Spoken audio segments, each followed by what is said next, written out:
Hello everyone. इस video में हम पढ़ेंगे कि यूनिफॉर्म सर्कुलर मोशन क्या होता है, एंगुलर डिस्प्लेसमेंट क्या होता है, एंगुलर वेलोसिटी क्या होती है और लीनियर और एंगुलर वेलोसिटी में क्या रिलेशन है। तो सबसे पहला टॉपिक है यूनिफॉर्म सर्कुलर मोशन। तो यूनिफॉर्म सर्कुलर मोशन क्या होता है? अगर एक ऑब्जेक्ट एक कांस्टेंट वेलोसिटी से सर्कुलर पाथ में मूव करे तो उसके मोशन को कहेंगे यूनिफॉर्म सर्कुलर मोशन। अगर एक ऑब्जेक्ट सर्कुलर पाथ पे कांस्टेंट स्पीड से मूव करे तो उसका मोशन कहलाता है uniform circular motion.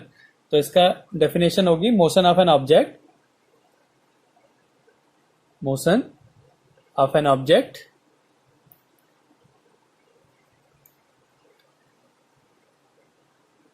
In circular path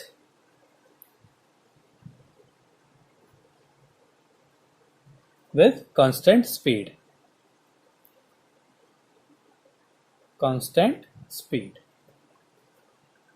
Motion of an object in circular path with constant speed.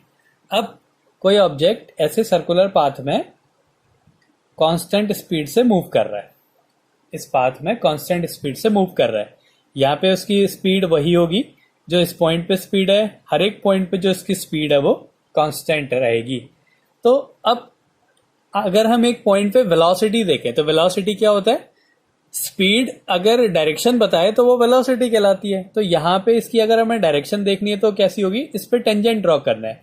माना यहाँ पे इसकी वेलोसिटी जो है वो v1 है, इस पॉइंट पे इसकी वेलोसिटी v2 है, इस पॉइंट पे इसकी वेलोसिटी v3 है, इस पॉइंट पे इसकी वेलोसिटी v4 है। तो अब स्पीड तो सेम है लेकिन डायरेक्शन अलग अलग होने के कारण इसकी वेलोसिटी अलग अलग है। तो जो यूनिफॉर्म सर्कुलर मोशन होता है वो एक एक्सेलरेटेड मोशन होता है, क्योंकि यहाँ पे क्या होती है, वेलोसिटी की डायरेक्शन चेंज होते रहती है। तो एक्सेलरेशन क्या होता है? चेंज इन वेलोसिटी पर यूनिट टाइम। तो वेलोसिटी के मैग्नीट्यूड में ही चेंज होना जरूरी नहीं है, अगर उसकी डायरेक्शन भी चेंज हो रही है तो वो एक्सेलरेट होता है। तो uniform circular motion is an accelerated motion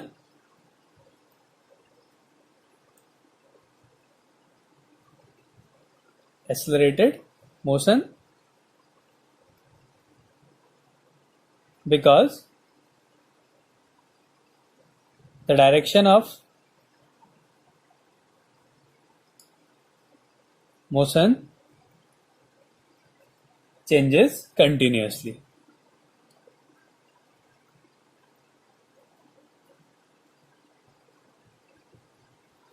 तो जो यूनिफॉर्म सर्कुलर मोशन है वो एक एक्सेलरेटेड मोशन होता है, क्योंकि यहाँ पे वेलोसिटी की जो डायरेक्शन है वो चेंज होती रहती है। और ये क्या होगा, जो इनके मैग्नीट्यूड हैं ये हमेशा सेम होंगे, मतलब स्पीड तो सेम है लेकिन उसकी डायरेक्शन अलग अलग है मोशन की। तो ये मोशन क्या कहलाता है? Uniform circular motion. अब इसके बाद एंगुलर डिस्प्लेसमेंट क्या होता है? एंगुलर डिस्प्लेसमेंट एक छोटे से टाइम पे कोई पार्टिकल जितना एंगल कवर कर रहा होता है उसको बोलते हैं angular displacement. The angle covered bye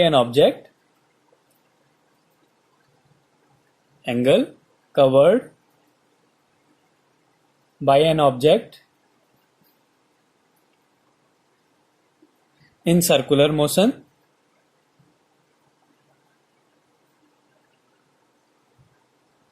between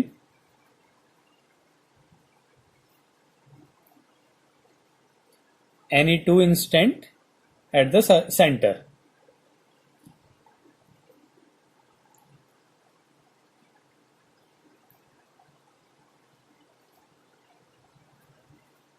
तो ये है एंगुलर डिस्प्लेसमेंट। कोई पार्टिकल सर्कुलर पाथ में मूव कर रहा है, ये इसका सेंटर है सर्कल का। तो माना किसी टाइम पे इसकी पोजीशन ये P है और किसी टाइम पे दूसरे उस छोटे से टाइम पे उसकी पोजीशन Q हो गई। तो ये जो एंगल कवर कर रहा है डेल्टा थीटा, ये क्या है? इसका एंगुलर डिस्प्लेसमेंट है। ये इतने से टाइम पे इसने डेल्टा S डिस्टेंस ट्रेवल करा और इसका रेडियस है R। तो जो एंगुलर और हमें पता है कि थीटा इक्वल्स टू क्या होता है? Arc upon radius. तो जो एंगुलर डिस्प्लेसमेंट है delta theta equals to arc, कितना आर्क है उसका? डेल्टा एस अपॉन रेडियस क्या है? आर। तो ये हो गया angular displacement. The angle covered by an object in circular motion between any two instant at the centre, centre से दो इंस्टेंट के बीच में जितना एंगल कवर कर रहा है उसको बोलते हैं एंगुलर डिस्प्लेसमेंट। अब अगला टॉपिक है angular velocity. Angular velocity,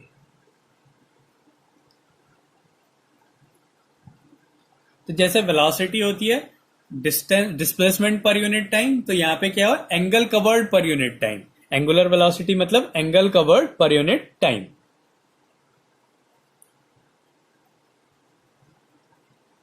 angle covered per unit time.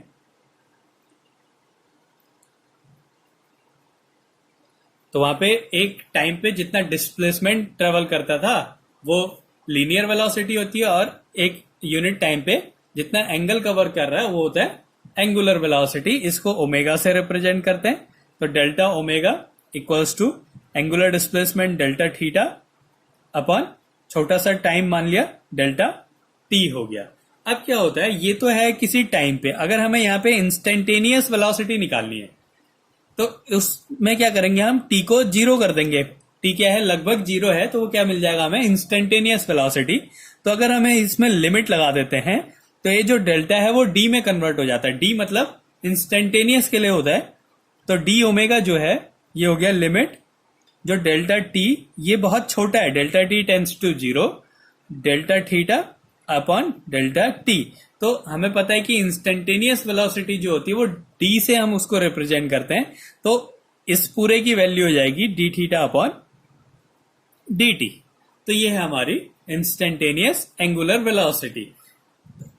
इसमें हमने क्या करना है कि लिमिट को, अगर हम जो टाइम है, टाइम की लिमिट को अगर हम जीरो कर दें लगभग, तो जो वेलोसिटी मिलेगी वो कैसी मिलेगी, एक पर्टिकुलर टाइम में एक छोटे से टाइम पे मिलेगी जो कि इंस्टेंटेनियस वेलोसिटी होगी, और इसकी जो यूनिट है वो हो गई रेडियन पर सेकेंड।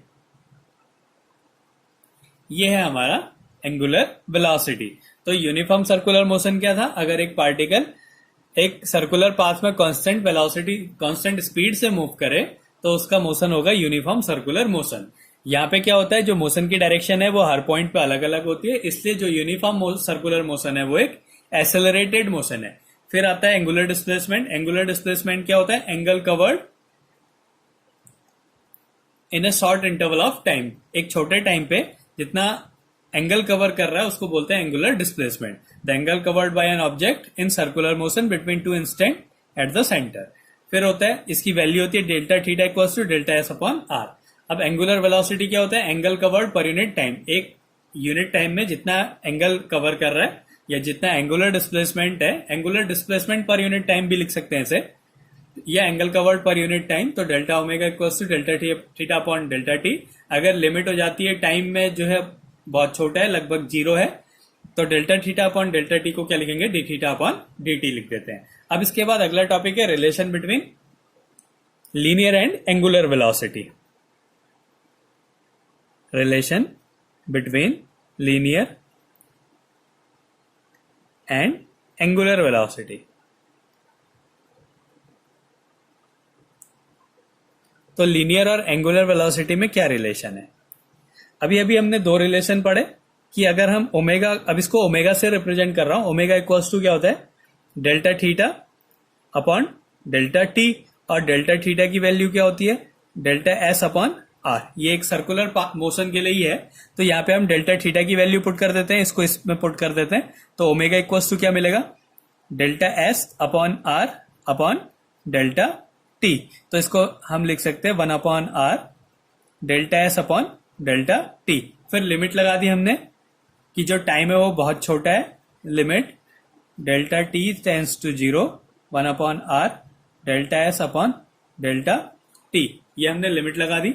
अब क्या होगा, ये आर जो है रेडियस उतना ही रहेगा, ये टाइम पर डिपेंडेंट नहीं है, तो हमने इसको ऐसे लिख दिया 1 upon r limit delta t tends to zero, delta S upon delta t. अब लिमिट लगाने पे जो डेल्टा है वो डी में कन्वर्ट हो जाता है, तो ये हो गया 1 upon R D S upon D T. यह है डिस्प्लेसमेंट पर यूनिट टाइम। तो ये किसकी, D S upon D T. अगर हम डिस्प्लेसमेंट का टाइम के रिस्पेक्ट में डिफरेंशिएशन करते हैं तो वो क्या बताता है हमें, लीनियर वेलोसिटी बताता है, तो ds अपॉन dt की जगह हम क्या लिख सकते हैं, v लिख सकते हैं। तो ओमेगा इक्वल्स टू क्या हो गया, v अपॉन r। तो इससे हमें क्या मिला, v equals to r omega. तो ये रिलेशन है लीनियर और एंगुलर वेलोसिटी में, जहां पे जो v है वो लीनियर वेलोसिटी है और ओमेगा क्या है, एंगुलर वेलोसिटी। r जो है उस सर्कुलर पाथ के रेडियस है। तो ये टॉपिक्स हैं आज के कि यूनिफॉर्म सर्कुलर मोशन क्या है, एंगुलर डिस्प्लेसमेंट, एंगुलर वेलोसिटी और relation between linear and angular velocity, जो कि होती है v equals to r omega.